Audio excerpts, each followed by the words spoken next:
Assalamualaikum Sobat Football United, ringan amatiran ala gue. Kali ini gue ingin berbicara terkait dengan kan sudah disebutkan kalau John Murtough ini akan meninggalkan Manchester United. Tapi tim penggantinya, terutama manajemen yang akan mengurusi terkait dengan transfer, ini belum datang. CEO Omar Berada belum berada di Manchester United, dan Ashworth negosiasinya masih belum jelas kapan. Jason Wilcox pun juga yang disebutkan lebih terdepan ya dibandingkan dengan Dan Ashworth, ini juga masih belum jelas kapan akan datang. Nah, di video sebelumnya gue sempat membahas dari artikel The Athletic siapa-siapa saja yang akan menangani proses transfer dari Manchester United. Kalau seandainya memang Jason Wilcox sudah datang, dia pastinya akan ikut dalam tim tersebut. Tapi juga ada orang-orang lain juga ya saat ini sudah berada di Manchester United, seperti disebutkan Matt Hargreaves, Andy O'Boyle, dan juga David Harrison, Director of Football Negotiation, Deputy Football Director, dan Director of Football Operation. Ini akan katakanlah menjadi atau termasuk dalam sebuah tim yang juga akan bergerak di bursa transfer. Erik ten Hag yang dikabarkan juga dimintai pendapatnya, ini juga menurut gue akan termasuk di tim tersebut, apalagi kalau memang dia akan stay di Manchester United. Nah, siapa yang akan memimpin menurut gue adalah Sir Dave Braithwaite dari Ineos. Karena memang ya Omar Berada belum bisa ikut serta, dia masih gardening leave dari Manchester City atau City Football Group, dan Ashworth apalagi, sehingga Sir Dave Braithwaite ini akan lebih memegang peranan, mungkin juga posisi ya sebagai interim dari CEO Manchester United. Sir Dave Braithwaite dikabarkan juga sangat aktif terlibat di Carrington, menghadiri pertandingan Manchester United, dan mungkin juga di belakang layar melakukan diskusi dengan Erik ten Hag. Nah, yang ingin gua bahas kali ini di video ini adalah bagaimana Nice. Ya, OGC Nice ini tentu saja dimiliki oleh Ineos. Sir Dave Braithwaite juga banyak beraktivitas di sana. Langsung aja gue ingin ke artikel ini yang ditulis oleh 90 Min ya, 90 Minutes oleh Gray White Bloom. Ini bagaimana situasi dari Nice di tahun-tahun pertama dari Sir Jim Ratcliffe dan kepemilikan Ineos di sana. Terutama di tahun 2019, mulai dari tahun 2019, di mana mereka membelinya memang di tahun 2019, kabarnya demikian. Langsung aja ya, di sini disebutkan setelah Manchester United tentu saja diakuisisi oleh Ineos, ada beberapa pergerakan yang dilakukan oleh Sir Jim Ratcliffe dengan secara aktif berserta dengan tim Ineosnya. Sekarang sudah melakukan banyak perubahan di manajemen, dan kalau dilihat dari posisi dulu ya, Nice dan Ineos ternyata memang posisinya ini naik turun, posisi ke-5, 9, 5, 9. Artinya memang belum begitu stabil apa yang dilakukan oleh Ineos di Nice di Ligue A, dilihat dari sisi posisi di papan klasemen. Dari sisi manajer pun juga demikian nih. Cukup banyak perubahan yang terjadi dengan rata-rata diberikan jangka waktu yang menurut gue cukup singkat ya. Ganti-ganti manajer nih masih terjadi di OGC Nice. Ini menunjukkan bagaimana memang apa yang terjadi di klub Prancis tersebut masih belum stabil, dan ini juga terkait dengan situasi, nanti akan gue perlihatkan ya, situasi transfer di Nice. Dan kalau gue ambil dari The Guardian dengan judul apa yang fans Manchester United harus mengetahui Nice di bawah Sir Jim Ratcliffe, di sini disebutkan di artikel ini bagaimana Sir Dave Braithwaite ini juga bertindak ya sebagai Director General di musim panas. Jadi banyak juga proses transfer ini dilakukan oleh Sir Dave Braithwaite atau dipimpin oleh Sir Dave Braithwaite. Dan ya sempat ada Bob Ratcliffe, ini merupakan saudara dari Sir Jim Ratcliffe, juga sempat menjadi CEO, tapi dia cabut dari OGC Nice, dan diikuti juga oleh pemecatan Galtier contohnya. Dan ya di artikel selanjutnya bagaimana disebutkan kalau mantan direktur dari Cardiff City dan juga Crystal Palace, Ian Moody, ini menjadi bagian juga di tim rekrutmen di Nice. Nah, Moody bersama dengan Sir Dave Braithwaite ini ikut juga mendatangkan beberapa pemain ya, sebut saja Ross Barkley, Aaron Ramsey, Nicolas Pepe, Kasper Schmeichel. Dan ya, ini juga disebutkan di artikel ini bagaimana talenta-talenta Nice ini tidak bisa bergabung dengan bagus dan diikuti oleh pemecatan pelatih setelahnya. Oke, dan prestasi pun juga tidak stabil di klub tersebut, terutama di Ligue 1. Ini kalau gue ambil dari Transfermarkt ya, bagaimana pemain-pemain yang didatangkan yang dikomandoi tentu saja oleh Sir Dave Braithwaite.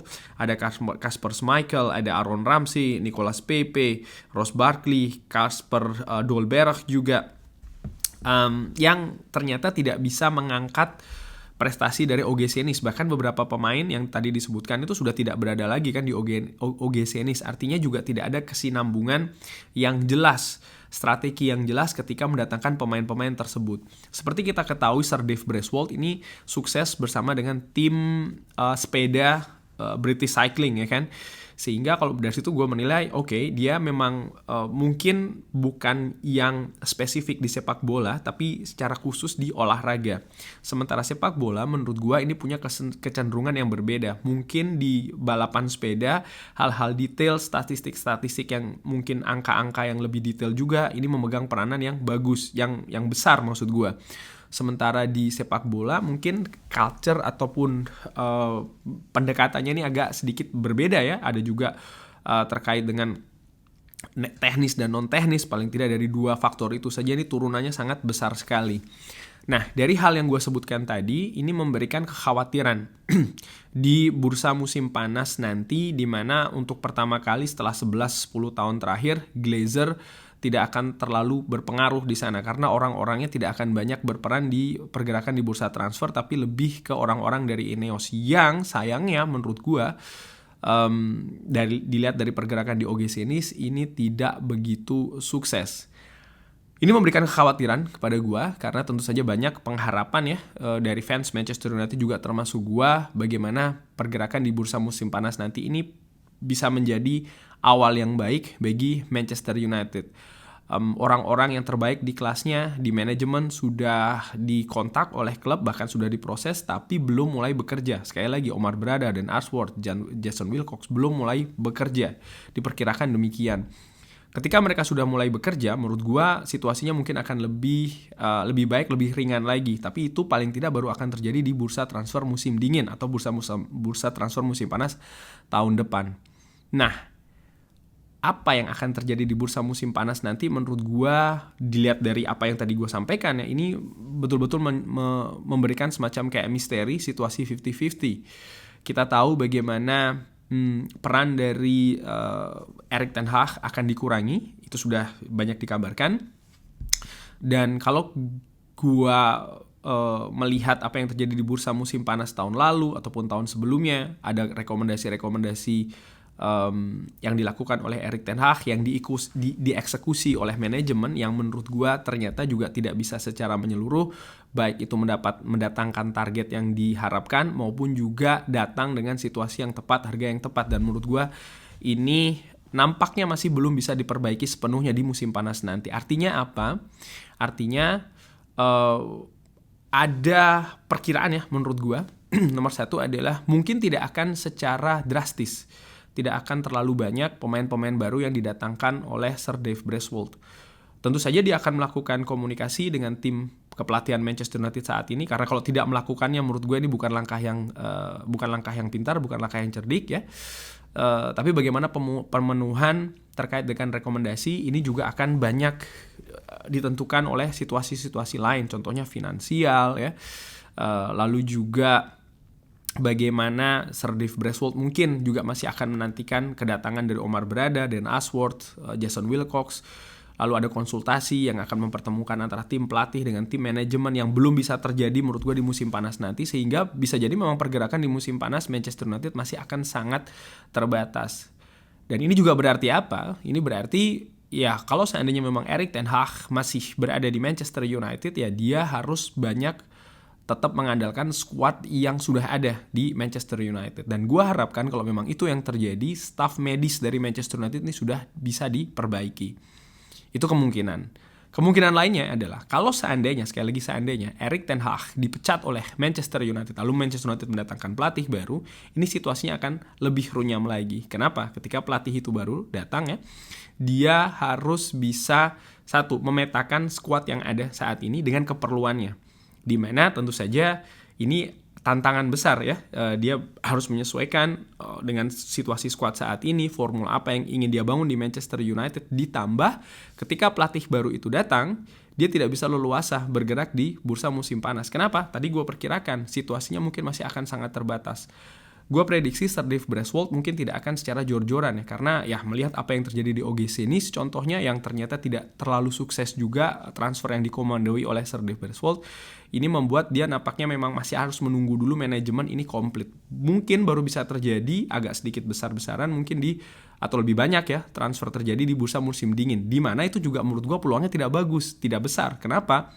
Secara kultur, secara kebiasaan, katakanlah demikian ya, harga-harga pemain di bursa musim dingin itu biasanya tinggi, sehingga pergerakannya pun juga tidak seaktif bursa musim panas. Nah, kalau menunggu bursa musim panas, artinya baru bursa musim panas tahun depan, bukan tahun ini tapi tahun depan, baru Ineos bisa lebih bergerak leluasa dengan manajemen yang sudah lebih datang, lebih komplit, sudah mulai bekerja juga, lalu mungkin situasi financial fair play sudah lebih longgar, harapannya demikian. Nah, kalau seperti itu, ini juga menjadi kekhawatiran ya, bagaimana pelatih nanti baru harus memanfaatkan skuad yang saat ini ada, yang mungkin dia belum begitu kuasai, karena ketika dia datang tentu saja pemain itu sudah ada duluan ya kan, ini merupakan sebuah tantangan juga. Sehingga ya menurut gue dari dua kemungkinan tersebut terkait dengan pelatih, mungkin sebagian besar masih akan tetap stay dengan Erik ten Hag. Ineos tidak ingin mengambil terlalu banyak resiko. Sekali lagi gue bisa salah di sini ya. Dan kemungkinan kedua ya memang di bursa musim panas nanti tidak akan terlalu jor-joran banyak mendatangkan pemain di beberapa posisi. Banyak melepas pemain itu bisa jadi ya.